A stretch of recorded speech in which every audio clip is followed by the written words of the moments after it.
ભરૂચ જિલ્લામાં ઉનાળાની ઋતુની માંડ શરૂઆત થઈ છે ત્યાં જ તો આગ લાગવાના એક બાદ એક બનાવો સામે આવી રહ્યા છે।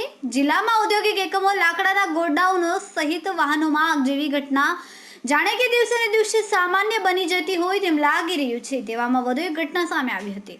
ભરૂચ શહેરના મહમ્મદપુરાથી લીંબડી ચોક તરફ જવાના માર્ગ પર આવેલ લાકડાના ગોડાઉનમાં આજે બપોરના સમયે ભીષણ આગ ફાટી નીકળતા સ્થાનિકોમાં નાશભાગ મચી જવા પામી હતી। ગોડાઉનમાં લાગેલ વિકરાળ આગની જ્વાળાઓ અને ધુમાડા દૂર દૂર સુધી નજરે પડતા એક સમયે સ્થાનિકોના જીવ તાળવે ચોટ્યા હતા। ઘટના અંગેની જાણ ભરૂચ નગરપાલિકા ફાયર વિભાગમાં કરવામાં આવતા ફાયરના લશ્કરો લાઈવ બંબા સાથે તાત્કાલિક ઘટના સ્થળે રવાના થયા હતા, જે બાદ લાકડામાં લાગેલ ભીષણ આગ ઉપર કાબુ મેળવવામાં આવ્યો હતો। રિપોર્ટર રવિ સૈયદ, તહેલકા ન્યૂઝ, ભરૂચ।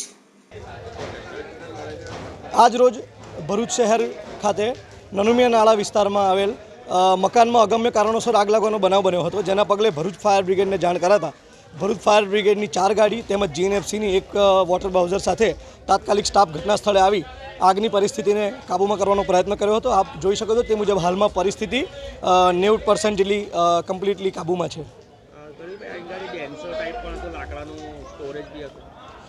બાજુમાં અમે જેમ ફાયર ફાઇટિંગ કરતા હતા તેમ અમે જોયું કે બાજુમાં લાકડાનો ડેન્સો હતો, જેમાં લાકડાનું સ્ટોરેજ પણ હતું, પરંતુ અમે સમયસર આવી જતા તે સંપૂર્ણ જેટલો પણ લાકડાનો સામાન હતો તે અમારા તરફથી બચાવી લેવામાં આવ્યો છે।